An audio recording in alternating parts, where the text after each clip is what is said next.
because we want to make sure that we are delivering on our shared goals in the budget reconciliation process. Our big, beautiful bill has to reflect all of that, and so it is big, and it involves a lot of areas of policy, and so it requires a lot of close coordination. Our two chambers are directly aligned also on a very important principle, and that is the principle of fiscal responsibility. We are the party that delivers and ensures that. So we have a number of aims here. Our aim is to deliver on our promises in this big, beautiful bill regarding things like border security, restoring peace through strength, and American energy dominance, and regulatory reform to get the economy really humming again. And of course also tax relief, tax reductions. We have to make the tax cuts permanent, and that's all involved and enveloped in this big effort, and all the other promises and priorities we made. Now, it's important to note that at the same time, we also need to achieve the maximum amount of savings for the American people, because that's what fiscal responsibility is. And we even want to start reducing the deficit. So with all that in mind, our first big, beautiful reconciliation package here involves a number of commitments, and one of those is that we are committed to finding at least $1.5 trillion in savings for the American people, while also preserving our essential programs. The Democrats are out right now trying to make hay out of the fact that we're going to gut Medicaid and all these other things. It's just simply not true. We're going to protect the essential programs for everybody who's eligible to receive those, and you'll see that reflected in the final bill. But I think it's very important for us to note that we'll be looking for $1.5 trillion in savings, and I can tell you that many of us are going to aim much higher and find those savings because we believe they are there. We want to make government more efficient, effective, and leaner for the American people. And I think that will serve every American of every party, and we're happy to do that.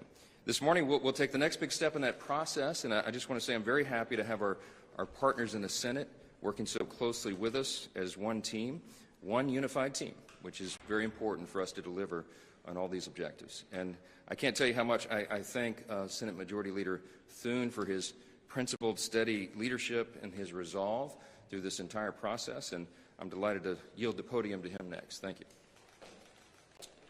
Thank you, Mr. Speaker, and good morning.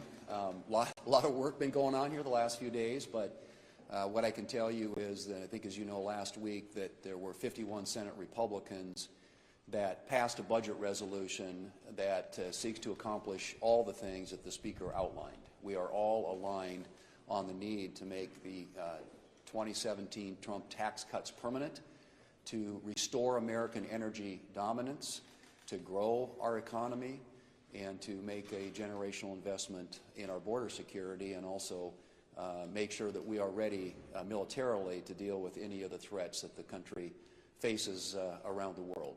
And those are all things that are addressed in this budget resolution, which is why it's really important that we act. The budget resolution, as you know, is the first step. It unlocks budget reconciliation, which is where all this can be achieved.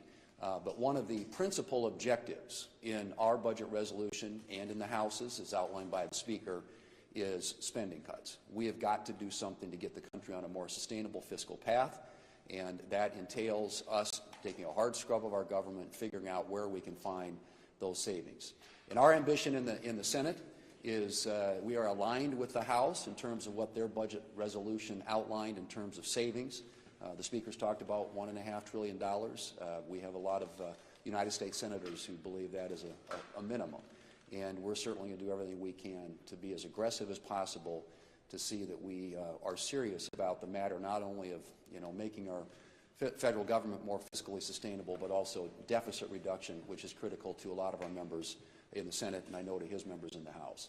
So we're ready to move forward. I'm hoping that the Speaker and his team and his House colleagues can succeed today, get the budget resolution passed, and that will set us up for the next step in this process, which enables us to achieve all the things on President Trump's agenda, including those I just outlined. But absolutely essential that we work really, really hard to see what we can do to make government smaller, more efficient, and more accountable to the American taxpayer.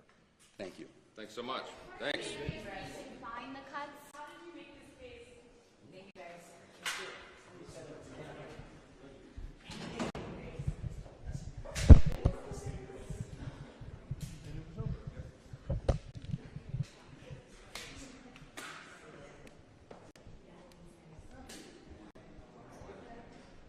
Are you guys good?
dijo que en 1 hora, pero eso fue a las 6 de la mañana.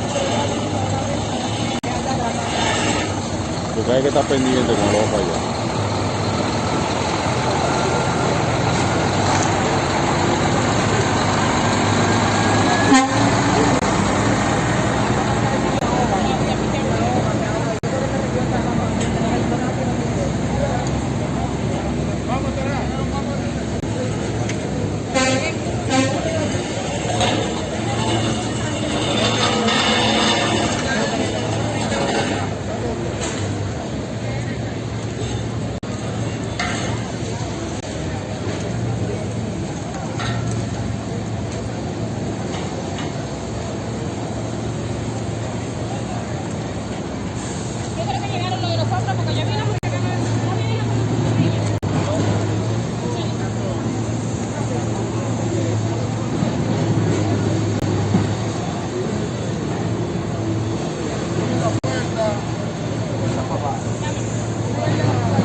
Permisito, me llaman.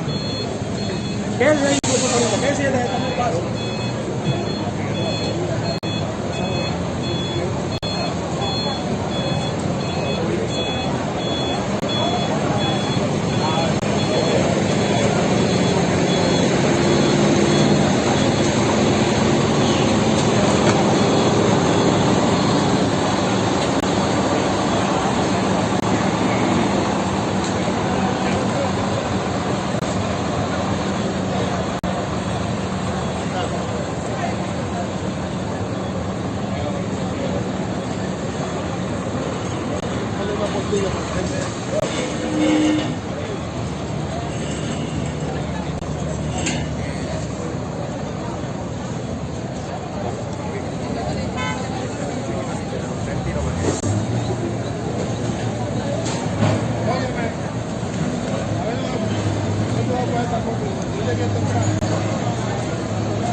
Perseguido